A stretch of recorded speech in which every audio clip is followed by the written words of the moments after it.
Congresswoman, we arrest individuals like that every day because they're so prevalent on our streets because of what happened under the Biden administration. Every day we're able to go out and really know our roots, and I know some people like we were born here. I think this is a very, very good opportunity. ክቡራትና ክቡራን የዘይገርም ቤተሰቦች የትም የዓለም ዳርቻ ላይ ሆናችሁ ይህንን መልእክት የምትከታተሉ ኢትዮጵያውያን በሙሉ እንደምን ዋላችሁ? ዛሬ የምንገናኘው በፍርሃት ጥላ ስር ነው። ከሰሜን አሜሪካ ሰማይ የመጣው አስደንጋጭ ነጎድጓድ ብዙ ሺህ የሚቆጠሩ ኢትዮጵያውያንን ሕይወትና ህልም ወደ አጣብቅኝ ውስጥ የከተተበትን አሳዛኝ ወቅትን እናካፍላችሁ ተገደናል። የሚኒሶታው ቅዝቃዜ ገና አልተረሳም። በሜዲትራኒያኑ ውቅያኖስ የጠፋው ወንድማችን ሰቆቃ ገና አልተረሳም። አሁን ደግሞ የዋሽንግተን ዲሲ ነፋስ ፊቱን ወደ ኢትዮጵያውያን አዙሯል።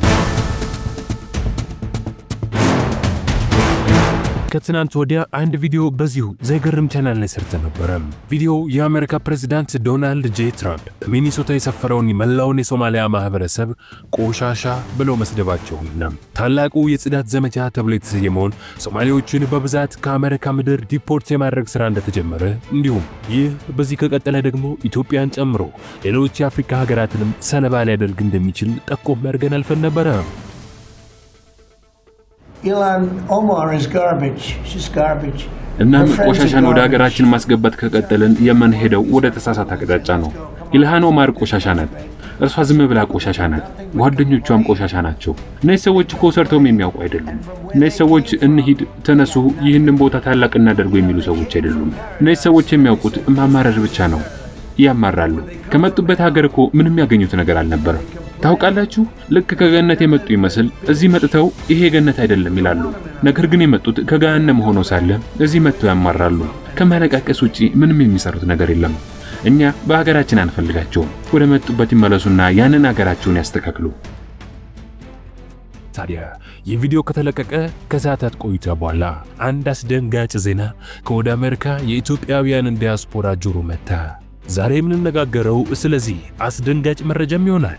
ዕለቱ ዲሴምበር 12 2025 ዓ.ም የፈረንጆቹ የዘመን ቀመር ነው። የአሜሪካ የሀገር ውስጥ ደህንነት ሚኒስትር ወይንም DHS ሴክሬታሪ ክሪስቲ ኖም በይፋ ባወጁት ውሳኔ ለዓመታት ኢትዮጵያውያንን ከስደትና ከመከራ ጠብቆ ያቆየው የጊዜያዊ ጥበቃ ሁኔታ ቴምፖራሪ ፕሮቴክትድ ስታተስ ወይንም TPS እንዲቋረጥ ወስነዋል። ይህ ውሳኔ ከታህሳስ 12 ጀምሮ በይፋ የወጣ ሲሆን በሺዎች የሚቆጠሩ ወገኖቻችን የ60 ቀናት የጊዜ ገደብ ውስጥ መውጣት አለባቸው የሚል ማስጠንቀቂያ ደውልን አጭኋል።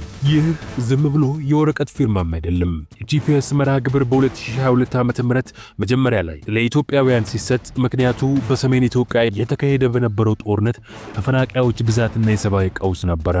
ይህ ጥበቃ ሁኔታ እስከ 2024 ዓ.ም ድረስ ተራዝሞም ነበረ። TPS የያዙ ዜጎች ሁሉ ከዲፖርቴሽን ጥበቃ እንዲሁም የሥራ ፈቃድ ተጠቃሚም ሆነው ቆይተዋል።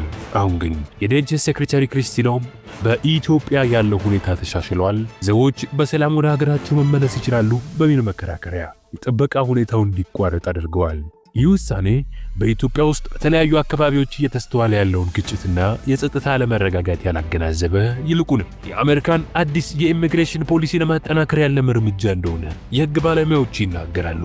ይህ ውሳኔ የሚያስከትለው ውጤት ቀጥተኛና እጅግ አሳዛኝ ነው። TPS የነበራቸውና ሌላ ሕጋዊ የመኖሪያ ፈቃድ የሌላቸው ኢትዮጵያውያን የሥራ ፈቃዳቸውን የሚቋረጥ ከመሆኑም በላይ ከፌብሩዋሪ 13 2026 በኋላ በአሜሪካ ምድር የመቆየት መብታቸውን ያጣሉ።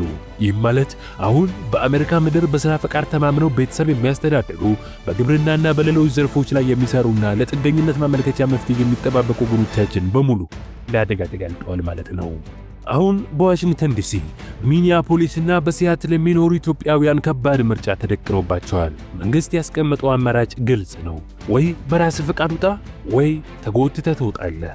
በመጀመሪያው መንገድ የሀገር ውስጥ ደህንነት ሚኒስትር በፈቃደኝነት አገሩን የሚለቅሰው በሲቢፒ ወይንም ሆም ሞባይል አፕ በተሰኘው የሞባይል መተግበሪያ በኩል ሪፖርት ካደረገ ነፃ የአውሮፕላን ቲኬትና $1000 የመውጫ ጉርሻ ይሰጠዋል እያለ ነው። ይህ እንደ እርዳታ የቀረበ ቢመስልም ከሕግ ፊት የመሸሽና ያለ አንዳች የመመለሻ ዕድል ወደ ሀገር ቤት የመሄድ ዕጣ ነው። በአንጻሩ ከፌብሩዋሪ 13 2026 በኋላ በአሜሪካ ውስጥ ያለ ሕጋዊ ፈቃድ የሚቆዩ ኢትዮጵያውያን በኢሚግሬሽንና ጉምሩክ አስከባሪዎች ሰራዊት ወይ ወይም ICE በኩል ለከፋ የመያዝ የማቆያ ማዕከል ወይም ዲቴንሽን የመግባትና ለግዳጅ ዲፖርቴሽን እርምጃዎች ሊዳረጉ ነው፣ ልክ እንደ ሶማሊያዎቹ። ይህ እርምጃ ሰነድ የሌላቸውን ከማደን በተጨማሪ በሥራ ቦታዎችና በመኖሪያ አካባቢዎችም ያልተጠበቀ ፍተሻ ሊያደርስ ይችላል። ይህ ውሳኔ የሚያፈርሰው አንድን ተራ ስብስብ ወይም ማህበረሰብን አይደለም። እያወራን ያለነው በብዙ ዓመታት መከራና ትግል ስለተገነባው ታላቁ የአሜሪካ የኢትዮጵያውያንን ማህበረሰብ ነው። እስቲ ልብ በሉ፣ ይህ ማህበረሰብ እንዴት ተመሰረተ? የዛሬው ውሳኔ የሚነካው ማህበረሰብ ታሪክ ከብዙ አስርተ ዓመታት በፊት ይጀምራል። አሜሪካ የኢትዮጵያውያን መዳረሻ መሆን የጀመረችው ከ1974 አብዮት በኋላ በነበሩት ፖለቲካ ውጣ ውረዶች ከዚያም በኋላ የመጣውን የረሃብና የደርግ አገዛዝ አስከፊነት በመሸሽ ነበረ። ብዙዎች ወደ አሜሪካ የገቡት በስደተኝነት ወይንም ሬፊውጂ ወይንም በጥገኝነት ጠያቂነት ወይንም አሳይለም ሲከር ሲሆን፣ ሌሎች ደግሞ በትምህርት ዕድል ወይንም የቤተሰብ አባላትን በመከተል መጡ። የኢትዮጵያውያን ፍልሰት ከ1980ዎቹ የስደተኞች ሕግ መጽደቅ በኋላ በእጅጉ ተፋጠነ። እነዚህ ኢትዮጵያውያን በአሜሪካ ምድር ስንቅና ትጥቅ ሳይዙ ነገር ግን በማይጠፋ የሥራ ፍቅርና በጽኑ ሃይማኖታዊ እምነት ታግዘው ማህበረሰባቸውን ገንብተዋል። በአንጻራዊነት ዘግይተው ወደ አሜሪካ ምድር ቢመጡም በፍጥነት ከሀገሪቱ ከናይጄሪያ ኮሚኒቲ በመቀጠል ሁለተኛውን ትልቁን የአፍሪካ ማህበረሰብ መገንባት የቻሉ እጅግ አስደናቂ ማህበረሰብ ናቸው። ዛሬ በዓለም ትልቁ የኢትዮጵያውያንን ስብስብ በዋሽንግተን ዲሲ፣ ሜሪላንድና ቨርጂኒያ ወይም DMV ኤሪያ አካባቢ ይገኛል። ዲሲ በተለይም የቨርጂኒያው ቫይሊስ ክሮስሮድስ እናም የሜሪላንዱ ሲልቨር ስፕሪንግ ትንሾቹ ኢትዮጵያዎች በመባል ይታወቃሉ። ከዚህም ወደ ሚኒሶታ፣ ሚኒያፖሊስና ሴንት ፖል ማለት ነው፣ ወደ ሲያትል፣ ወደ ሎስ አንጀለስና ዳላስ ድረስ የተዘረጋው የኢትዮጵያውያን ሰንሰለት የአሜሪካን ማህበረሰብ ጥልቅ አካል ሆኗል። በእነዚህ ማዕከላት ወገኖቻችን በስነ ምግባርና በጋራ ትስስር ራሳቸውን ገንብተዋል። ይህ ማህበረሰብ በአሜሪካን ምድር በሥራ ፈጠራው ይታወቃል።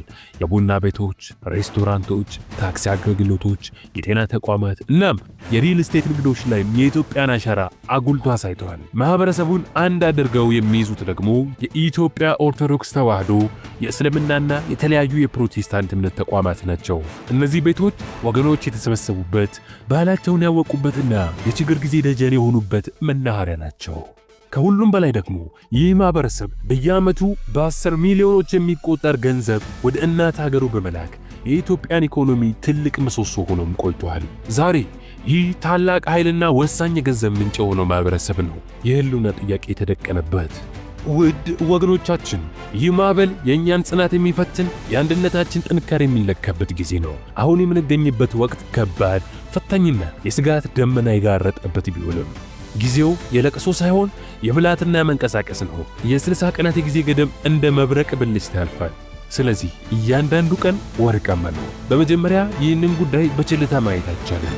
ጊዜ ሳትሰጡ ወደ ህጋዊ አማካሪዎችና የኢሚግሬሽን ጠበቆች ዘንድ በአስቸኳይ በመሄድ አሁን ያለባችሁን ሁኔታ መገምገምና ወደ ሌላ ህጋዊ ሁኔታ ለመሸጋገር የምትችሉበትን መንገድ መፈለግ የግድ ይላል። አገር ለቃችሁ መውጣት የመጨረሻው አማራጭ መሆን አለበት። በሁለተኛ ደረጃ በዲኤምቪ ሚኒሶታና ሲያትል የሚገኙ የኢትዮጵያውያን ማህበረሰብ መሪዎች፣ ካህናትና ኡስታዞች በጋራ በመሆን ህዝቡን ማረጋጋትና ትክክለኛ መረጃ እንዲያገኝ ማገዝ አለባቸው። መረጃ ማጋራት፣ ገንዘብ ማሰባሰብና ለጠበቃ አገልግሎት መደጋገፍ አሁን ወሳኝ ነው። የማህበራዊ ድረገጾችን በመጠቀም መረጃው ለሁሉም መድረሱን ያረጋግጡ።